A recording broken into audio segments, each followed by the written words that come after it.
Hello, everybody. Welcome to the Engineers Corner podcast. My name's Ken Scofield, and this is my dad, Larry. I'm going to blame Larry here for getting me interested in the fire service, although it wasn't all him, but it was a lot him. He was a firefighter with several different volunteer fire departments throughout the country for well over 36 years, and I'll let him talk more about that at his pleasure or at his distress. And anyway, we're coming to you live from the Engineers Corner home kitchen. So welcome, Dad. Thank you. So tell us a little bit about yourself. First, I'll observe that you ignored the one paid department I was associated with, that you were too at one point. Do tell. St. Joseph Fire Department in Missouri, where I True story. was the sole volunteer with St. Joseph for about a year and a half as their chaplain. And I made a point of not being a combat firefighter, strictly being their chaplain, except for during one major fire when I got drafted, like any citizen might have been, to help with a hose line as fire was getting away and running up the back of a overgrown alley. Bluetown Motors on 10th Street. You got it. I was there. I was not drafted, but I was there. I took some pictures. That was the first time I saw a structural collapse. Scared the shit out of me, too. Yep. That was quite a fire. Definitely. That was in the days when St. Joseph Fire was too proud to ask for outside help. I understand that's changed now. And thank God it has. I think everybody's better for it. Yes. So, you were going to ask a question? Well, what got you interested in the fire service? My dad. Your dad. It runs in families, as people who are interested in this blog probably know. When I grew up, my dad was a volunteer, sometime lieutenant, with the hose company at the Larchmont Fire Department in Larchmont, New York, which was also it was a combination department, but staffed mostly by volunteers with some paid drivers on duty. I think it was 2 guys on duty to roll the 2 first due engines, first and second. Maybe it was 3, because they had a ladder truck that rolled on all full alarms. Okay. And then they had volunteers who would come and roll a rescue truck. Anyway, my dad, as I was growing up, my dad would allow me to ride with him, taught me how to stay out of trouble. At least on fire scenes, he taught me how to stay out of trouble. At least on fires, yes. And I got known by the people in his department, and they would sometimes allow me to help pick up hose after a job, which I thought was thrilling as a little boy. History repeated itself, because it was like that way for me in Connecticut, where you volunteered. Yeah, that's not an accident. Yeah. So his uncle was also a firefighter there, wasn't he? Pop's brother? His uncle was part of a group that started that fire department, as I recall. Tried to recruit my grandfather, my dad's father, and my grandfather was not interested in anything that would make him get out of bed in the middle of the night. I'll tell you what, I'm 3 years from retiring, give or take, and I don't blame him. Not one bit. Okay.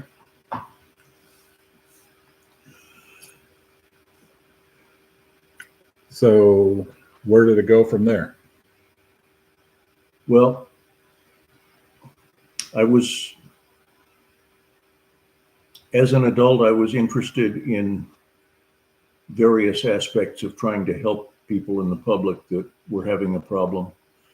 For a time, I was an auxiliary policeman back in Larchmont as my hometown. And I had done volunteer work in a reform school while I was in college. And during that period, I learned from the residents of the reform school, I learned two things: how to hotwire a car and how to forge a bonded check. Just the kind of thing you want to learn in a free society. So I finished college and I thought, well, the perspective I got from those kids has to be somewhat distorted, shall we say. So I thought I would try to get a view from a different perspective, for the opposite side, as it were. And I worked with the cops for several years. Eventually, I sold my 6-shooter and used the money to purchase my first CB radio, and became active in a group called REACT, which was a bunch of guys and some women who used our CB radios to drive around the area on the parkways and stop and help stranded motorists. Okay.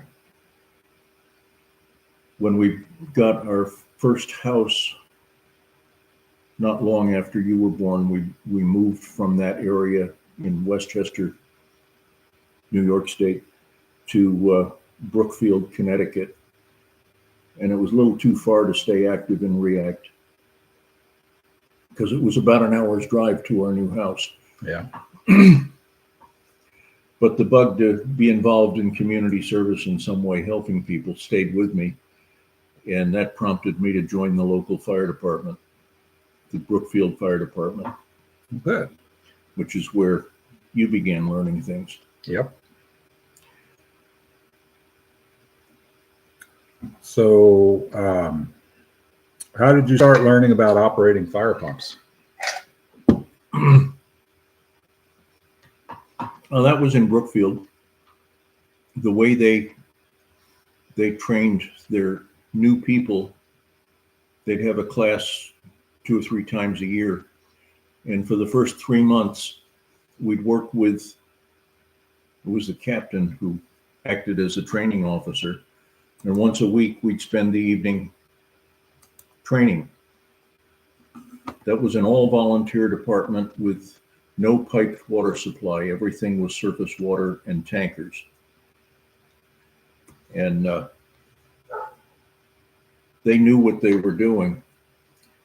And the first thing they wanted new people to do was learn how to run fire pumps and how to stretch and couple hose together so that we could put the wet stuff on the red stuff.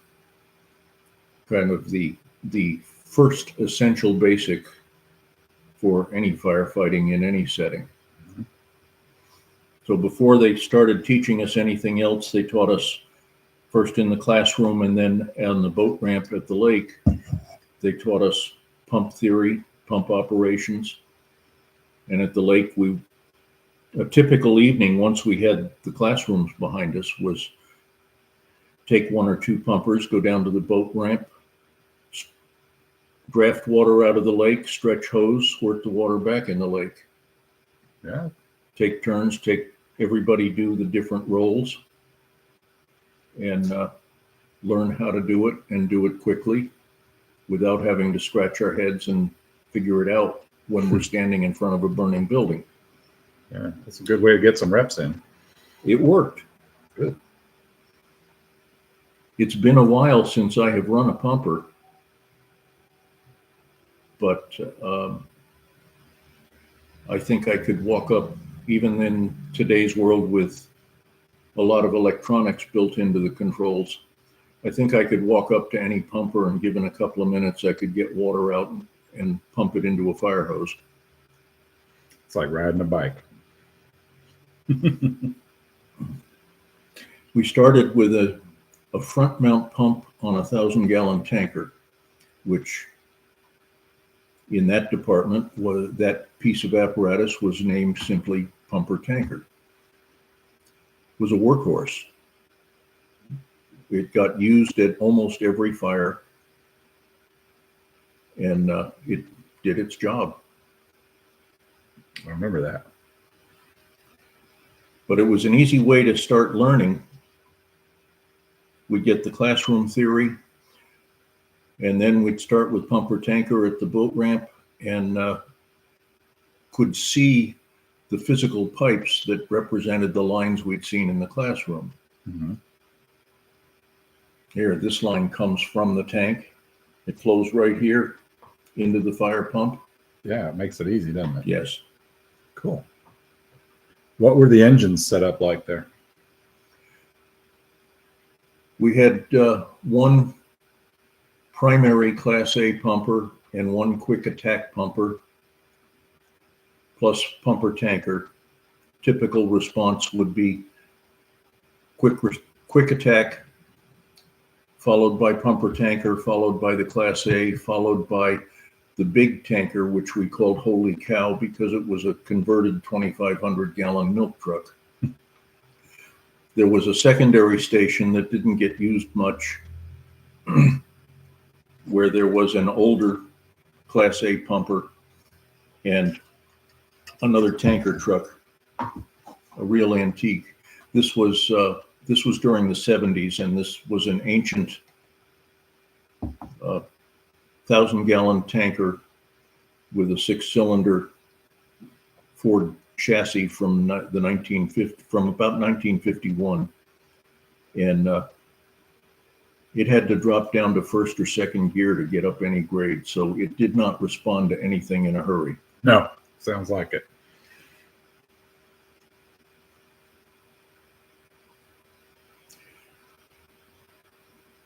So while I was there, we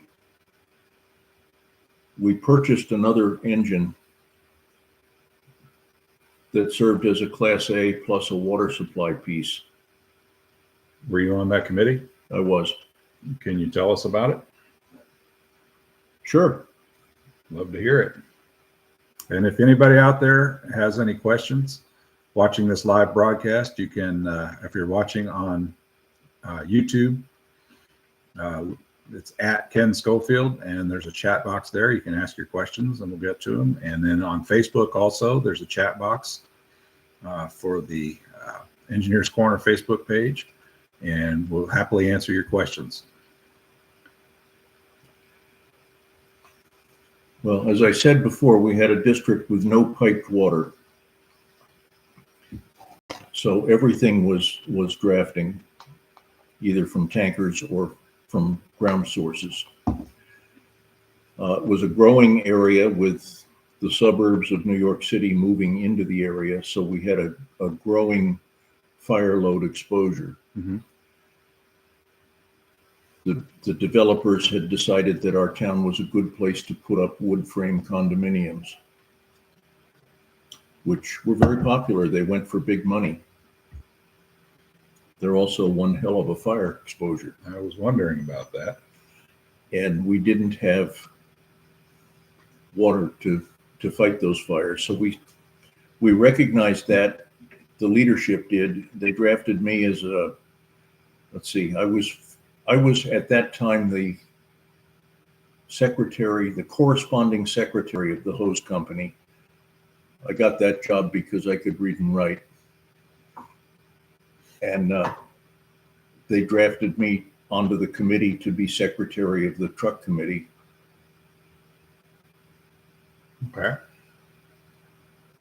So initially, the concept behind this piece was not just to get another fire engine, but to address the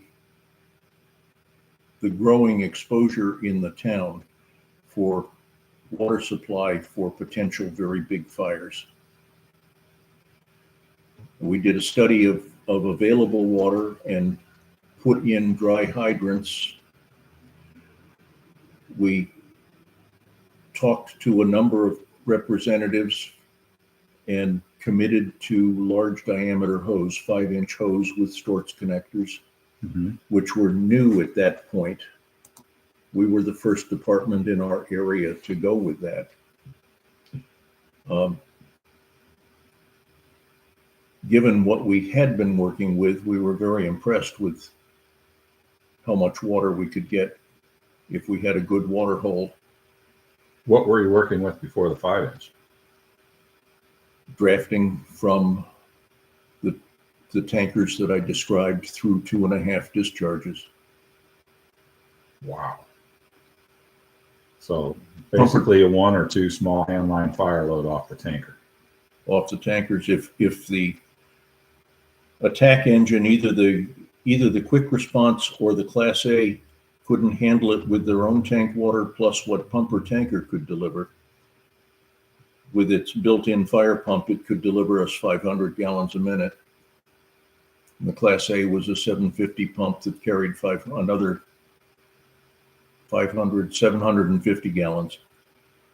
So we had a few minutes of relatively high volume water available. Mm-hmm. And after that, we could not deliver much of a fire flow by ourselves.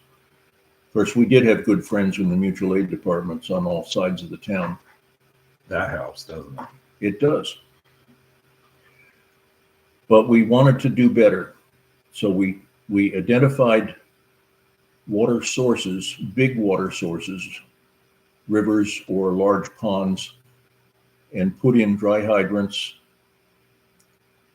within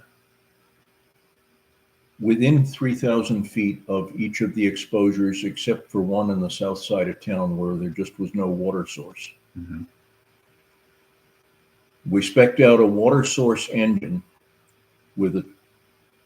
capable of pumping 2,000 gallons a minute and carrying 3,000 feet of 5-inch hose. Plus engine 4, I remember that. Yes. Engine. Plus the associated appliances to go with that. So that all came together, that worked. We got the piece in and took delivery, got it in service. And then, it being a volunteer department, things started falling apart because everybody wanted to have a piece of the new engine and wanted to work on it. And they started loading down all kinds of equipment for fire attack, so that engine 4 was now deemed an attack engine and would go to the fire scene, which means who's pumping water to the scene? What good is that 3,000 feet of hose? Mutual aid. Could be, but response time, add 10 or 15 minutes. How much does a fire grow in the 10 or 15 minutes before mutual aid arrives and can get set up? It can grow quite dramatically, can't it? You've lost the house, basically. Yeah.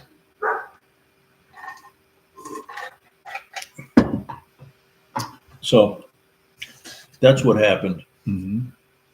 For a big fire, maybe engine 4 would have been sent to water supply. It could have done the job. Fortunately, during the years that I was there after we got engine 4, we didn't have the big fire.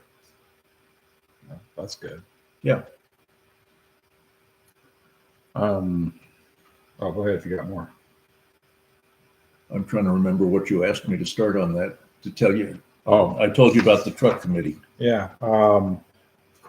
I got to do a part of the research on large diameter. We talked to 3 different vendors, Do tell. and we were looking at 2 of the single jacket snakeskin variety and 1 double jacketed 5-inch hose, Mm-hmm. which was heavier. And I did an experiment with some samples that the salesman provided. I soaked both hoses in the kitchen sink and stuck the samples in my freezer overnight. And you know what happened. The snakeskin stiffened up some, but it did not, it wasn't made rigid by ice and unworkable. Mm-hmm. But The double jacketed did what double jackets do. It absorbed the water, and when the water froze, it became a rigid beam. So we went with the snakeskin, initially from Jaffrey in New Hampshire. Okay.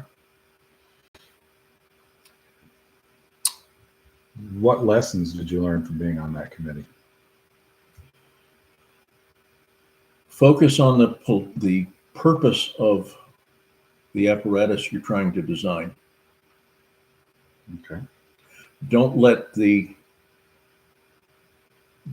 apparatus salesman dictate your decisions. They will answer as many questions as you care to pose, and they will design as much as you ask them to design. And if you want to end up buying what they have to sell, great. But if you want to design to your situation, you need to work that through in committee and articulate what it is you're trying to do. An example of this, that same captain who was my training officer, he was a civil engineer in daily life. So he understood a point or two about engineering. We wanted to be able to stick the nose of our water supply engine as close to the water source, or maybe even into the edge of a lake, in order to draft from the front and get full fire flow. And we wanted to be able to discharge from the rear of the apparatus, not just the steamer ports, so that we could do a reverse lay from the fire scene to the water hole, set up and feed them water easily and quickly. The salesman tried to tell us that we could not get full flow from a rear discharge because it had to go through pipes of the diameter that the factory was putting from the fire pump to the rear Storts fitting. 3 or 4 inch pipe. The captain pointed out a dead space along the side of the hose bed. Said, "Here, you've got this space all walled in, it's all metal. Use that to flow water through. Pump into the front end, put the Storts connector at the other end. That'll carry a lot of water." That was 6 or 8 inch square. Lots and lots of water capability. A lot of area, yeah. That's what we did. And the truck building company, I think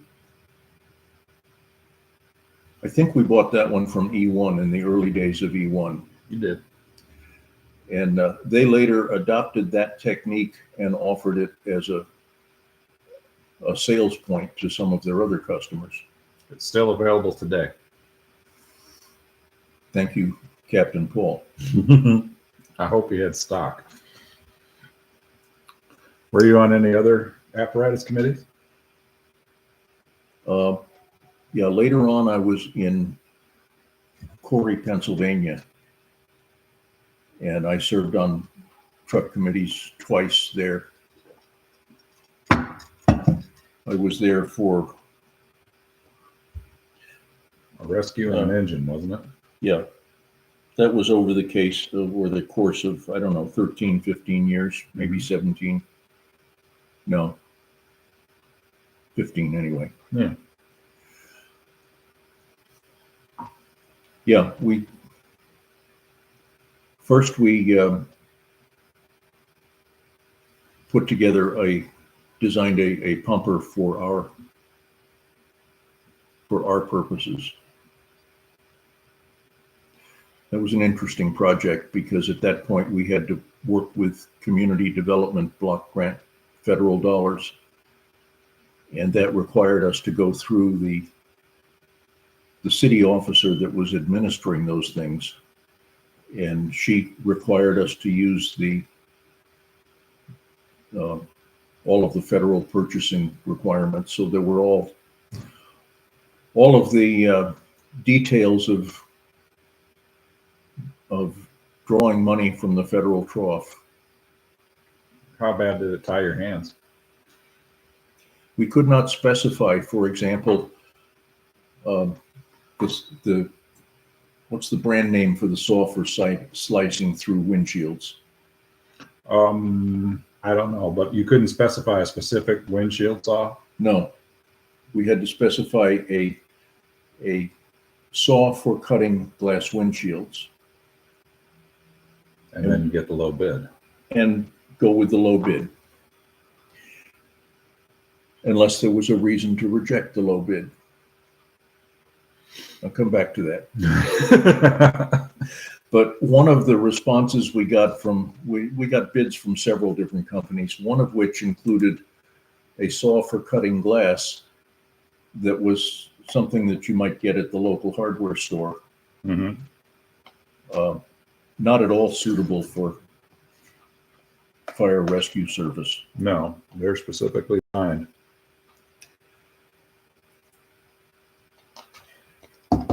We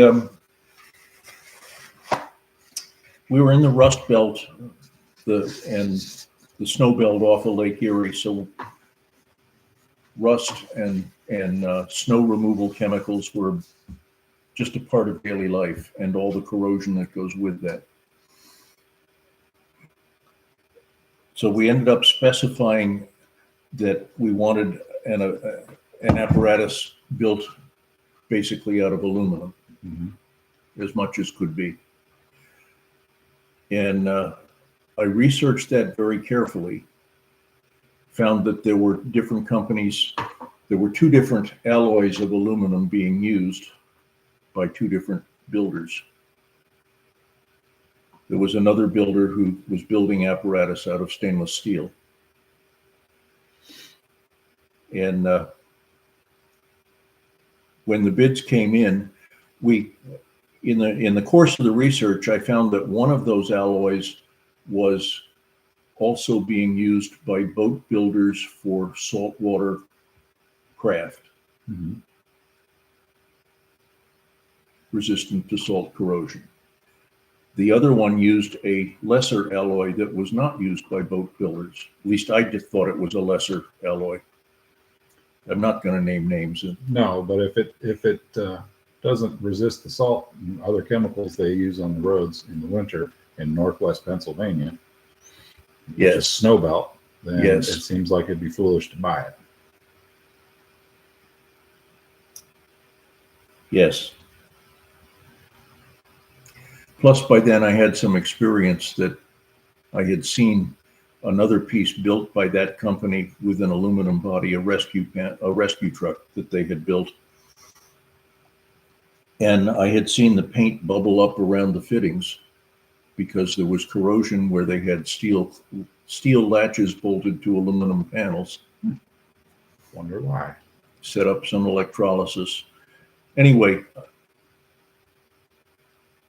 that made it easy to reject their bid, which had some other things we didn't want as well.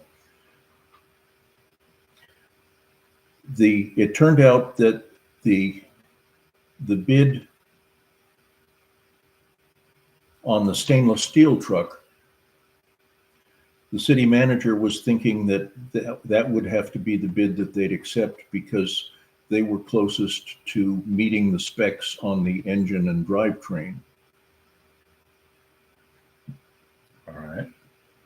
Turns out that we did not get to spec the engine and drivetrain. That was the head mechanic at the city garage, who I believe was the brother-in-law of the city manager, but who he was a good old farm mechanic, good at keeping old equipment running. But it wasn't an emergency vehicle mechanic. He was not an emergency vehicle mechanic, no. And he wrote into the specs an engine and transmission combination that was not being manufactured any longer. And he apparently wasn't in tune with what was available. Not at all. He was invited to be part of the truck committee. He was invited to the meetings. He was technically part of the committee, but he never attended. So he wasn't part of any of these deliberations. That's too bad. But the stainless steel truck was closest to meeting the engine transmission spec, but it was also the most expensive bid. And the city had a hard time. We had 30 days to, we couldn't make the decision. The administration was going to make the decision of which bid to accept. And they didn't give us an answer. They didn't give us an answer. It was, the 30 days were almost running out. And it was hard to know what was going on, but there were some rumors. Since I had written, I took what the committee was making and I worked with the federal money officers' requirements and typed it all together to do the best I could to meet that. Mhm. On the basis of the fact that I had actually typed up the document, I set up a meeting with the city manager. And when I pointed out the place where we specified the exact alloy of aluminum to construct the piece out of, and pointed out that there were two bids that used that alloy, he didn't actually say anything, but the look on his face and the change in his body language, it was like, I pulled his chestnuts out of the fire. The next day there was an announcement. They took one of the bids that was the one that we in the fire department wanted him to take. Well, good.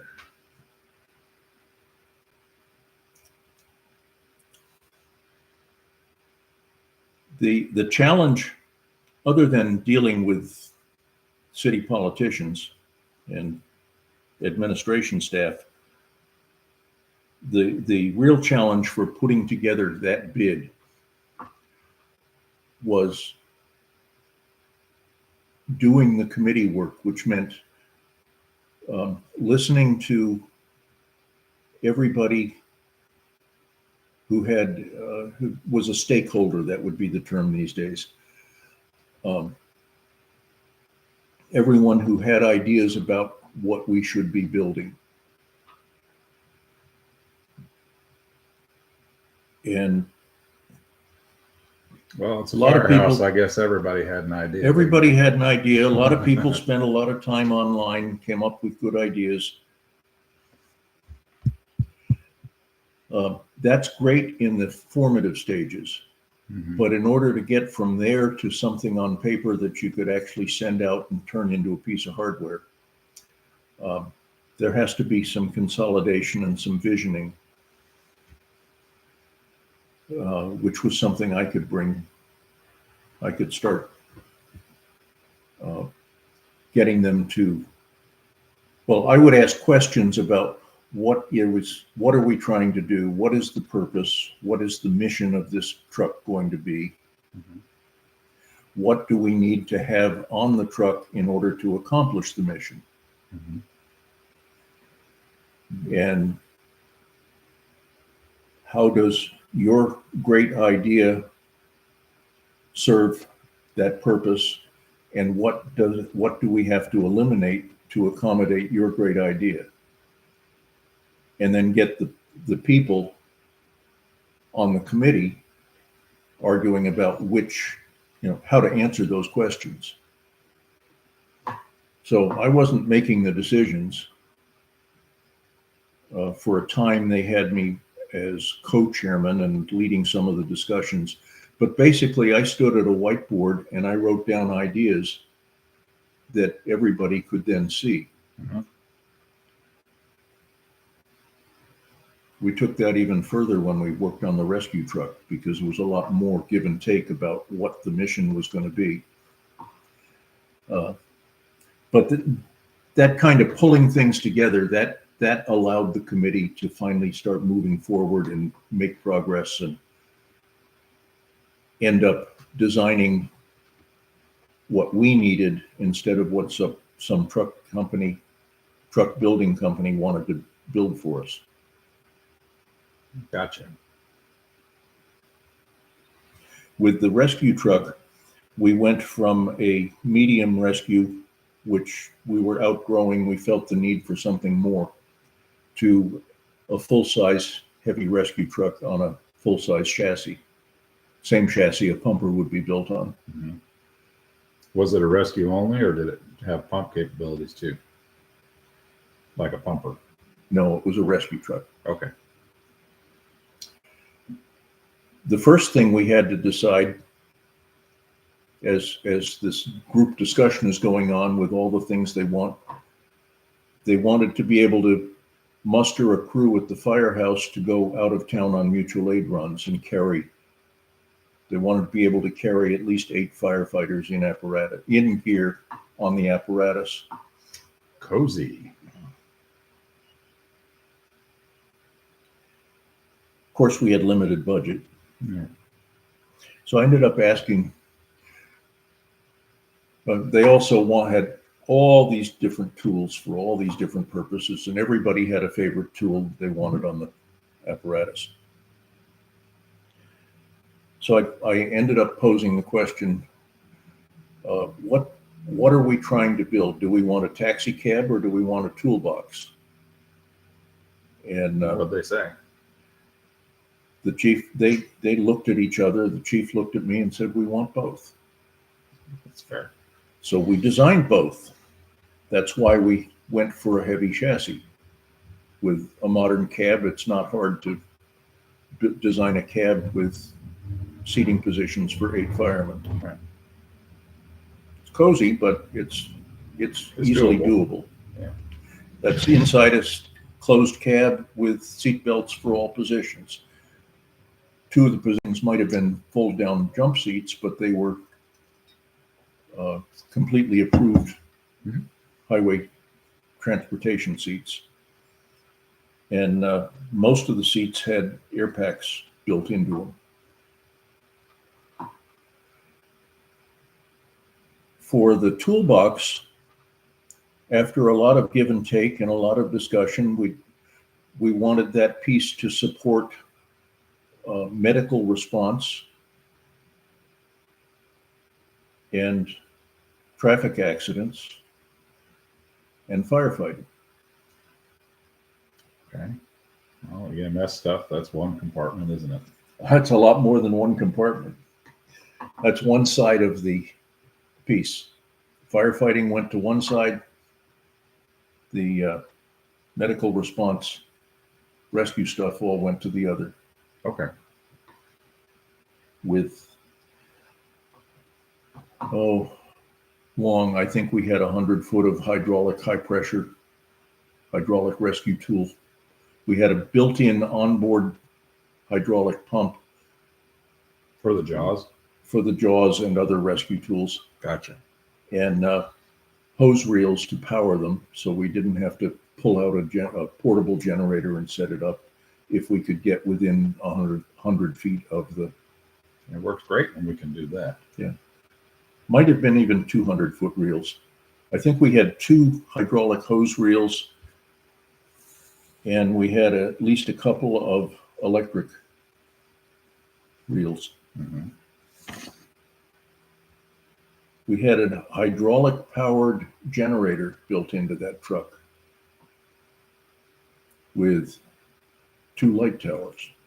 No, a single light tower mounted midships in the dunnage area. Okay. We had never worked with a light tower before that, but it's a game changer. It is. It is.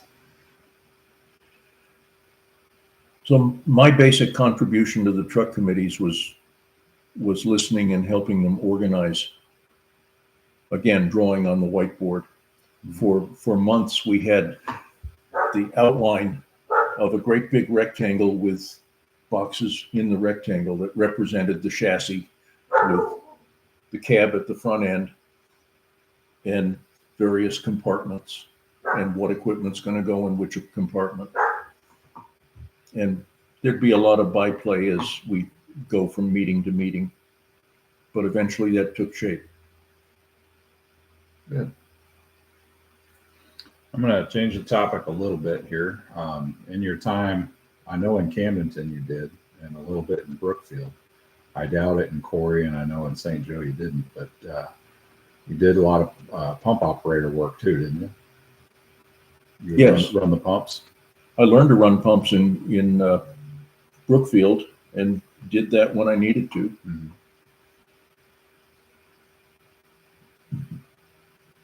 Did you have any learning experiences with those?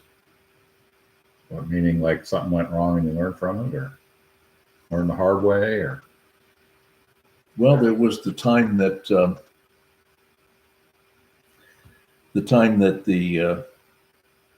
the crew on one line shut down the nozzle too fast, and the water hammer came back, went through the pumper and out to the other line that I had pumping. Oops. The nozzle man took exception to that, turned around and turned the nozzle on me. Yeah, I can see that. He was also our department mechanic at the time, and the relief valve on that piece of apparatus was out of service, last I heard. After he squirted me, he hollered at me, "Use the relief valve." I hollered back at him, "It doesn't work." Then he told me that he'd fixed it. Oh, that was nice. These days, we got better ways to get the word out to the masses quicker. Yeah. You know, if you text the whole department, or some departments have different apps they can use. There was the I time. didn't have it back then, though. I have twice had this experience of driving a pumper to the scene of a fire only to have the pumper catch fire. Do tell. In Brookfield, I was driving the second Class A pumper, the older one that was At the not used much. old station. But I was near the old station when the alarm came in, so I stopped and picked that one up. I got there, the engine was overheating and making lots of smoke. I called command and shut it down. Turned out the water pump had failed on that old Fireball engine, Was it still a gas engine? gasoline. Yeah, those were big gas engines. Big gas engine, pumped a lot. It did well when it worked, but it was out of service almost 2 years waiting for that pump repair because it was old enough. You probably know better than I what year it was. I want to say it was a 57. That sounds right. You found that magazine article from way back when that Yeah, There's in an your ad. office. an ad for the Fireball when it was new. When it was a new thing. Yeah. Yeah. Anyway, the water pump used on that engine was no longer in production and was not available through any of the parts channels. They sent to a machine shop in Philadelphia to have the replacement, whatever it was they needed, custom made to get that truck back in service. But that cost a penny. I don't know, but I would not be surprised. The other time was in Camdenton.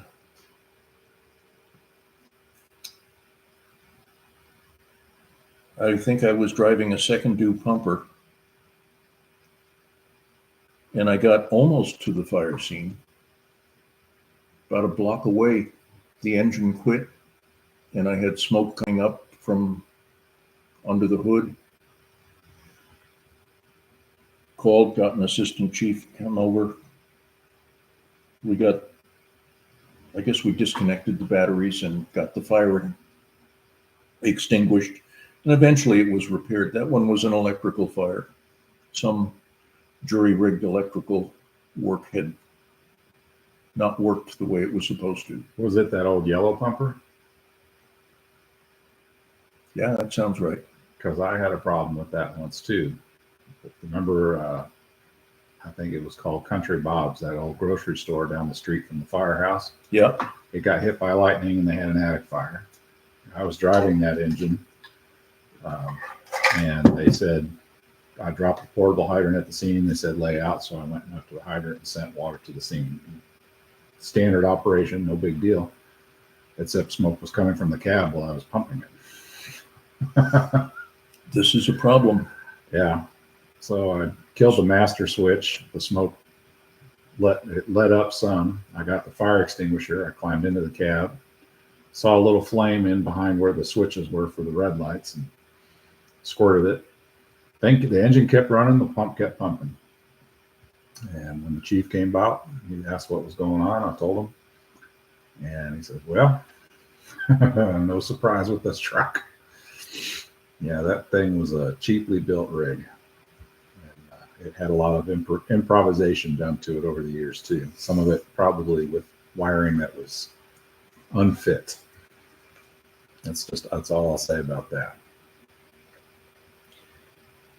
That's what happens when you let amateurs work on the stuff that should be repaired by professionals.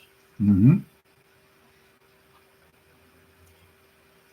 If you could think of a way to improve the efficiency of any of the engines you ever worked on,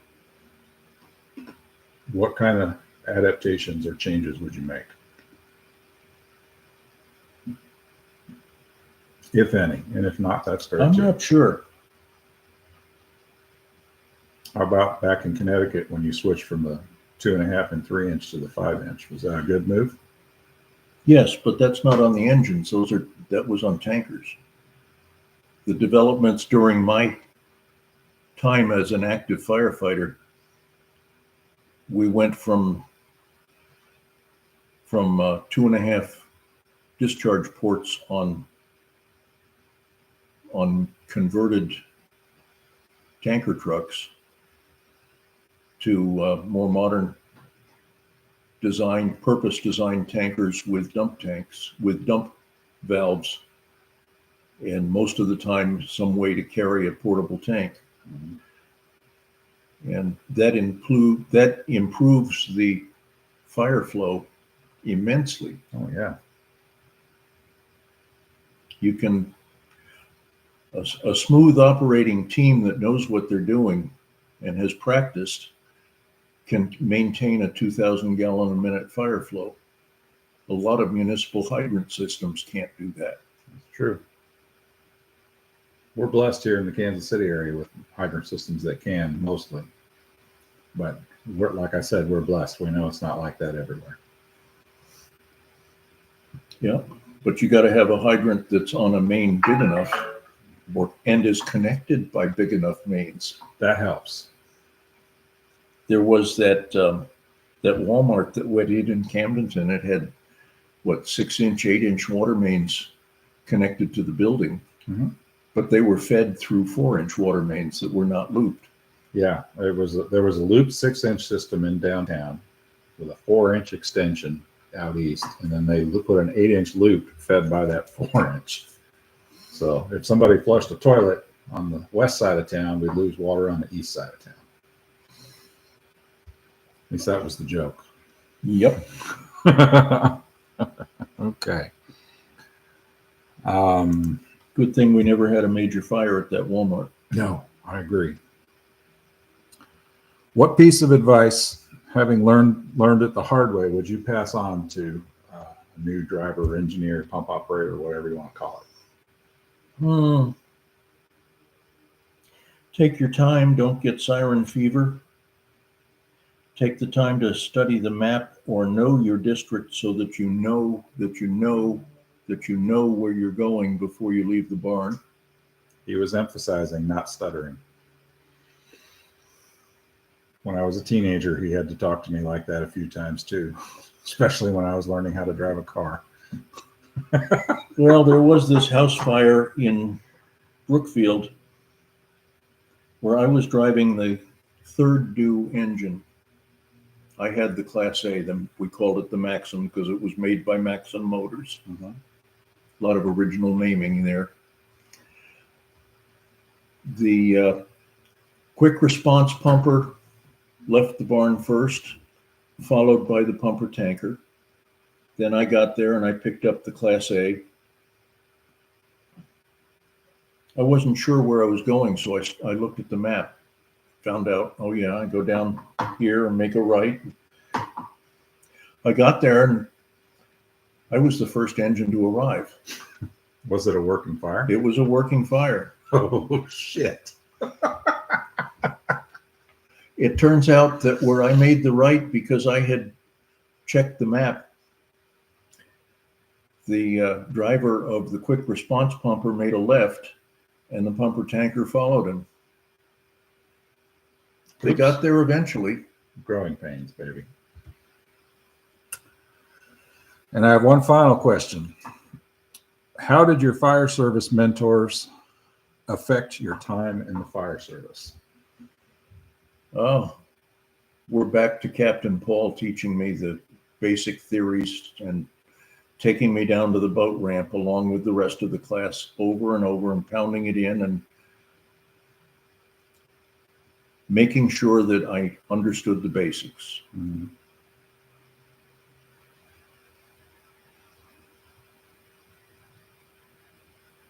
Beyond that,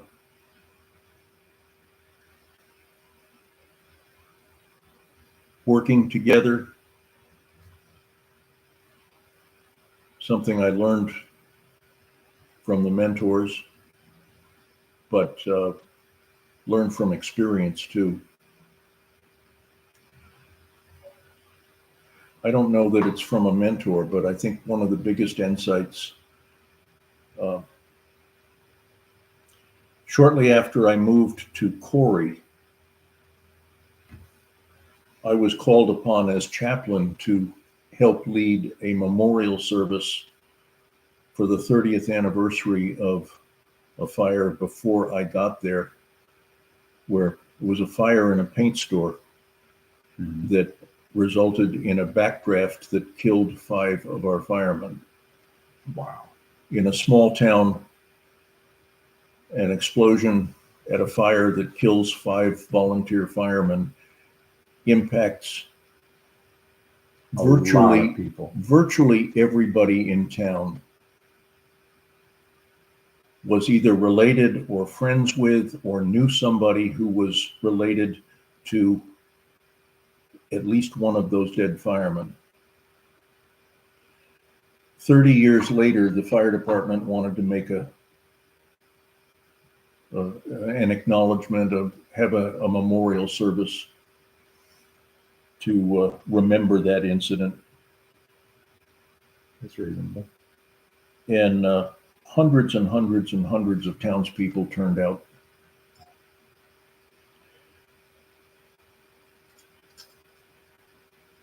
We got there. The chief was going to speak, and the captain was going to speak, and the assistant chief was going to speak. And we got there to the city park and up in the gazebo by the microphone, and everybody backed up and said, no, you go first. And they ended up pushing me up to the mic, which was, I managed because I was chaplain, because I'm, at the time I was a full-time clergyman.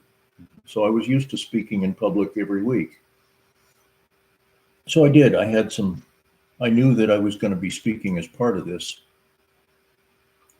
And the core thing that I shared with the townspeople that has stayed with me. I spent 3 years going to seminary, graduate school at Yale University, studying about theology, about scripture and so forth. But I learned more about neighbor love, about people acting in loving ways for their neighbors in the firehouse than I ever learned in seminary or in church. Firehouses across the nation, across the world, are filled with just ordinary human beings, men and women, with all the same foibles and strengths that you find with people anywhere. Sometimes we get irritable. Often we have conflicting opinions. Never in a firehouse.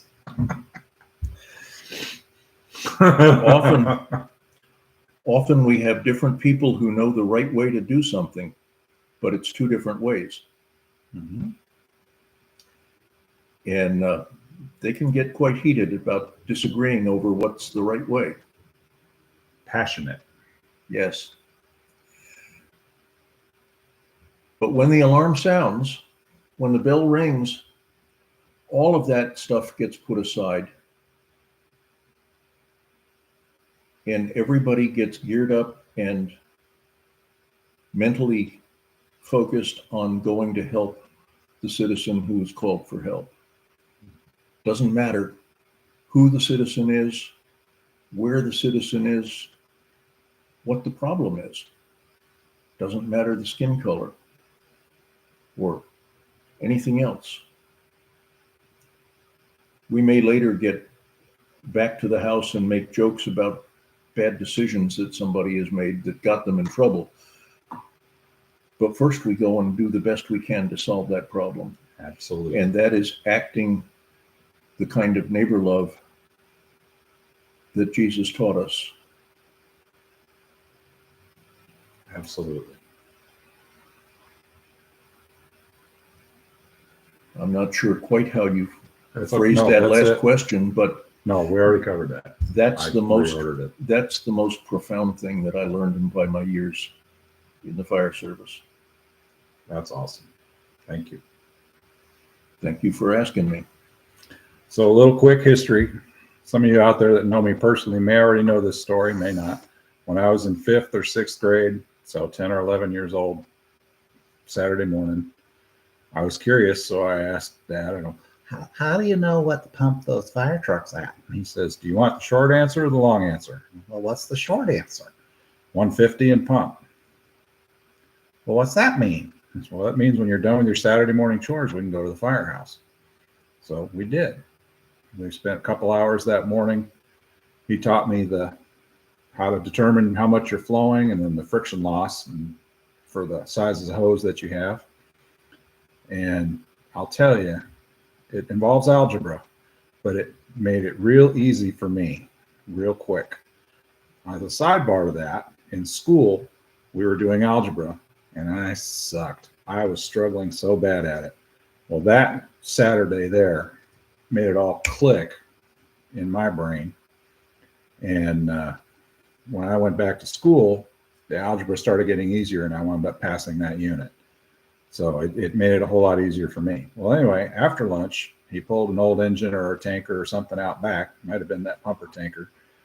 And drafted out of the cistern behind the center firehouse, and then had an 1.5 inches or 2.5 inches going back in with inline friction gauges. And that made an aha moment for me. Or not friction, I'm sorry, inline pressure gauges to demonstrate friction loss. And that was a big aha moment for me. So that's stuff that I try to do today when I'm teaching, is I'll put them in just to help people understand that, it's not just a bunch of boring math that we're doing on a whiteboard or whatever just for shits and giggles. It's legit. There really is friction loss. And anyway, thank you. And episode 1 is in the books. Peace.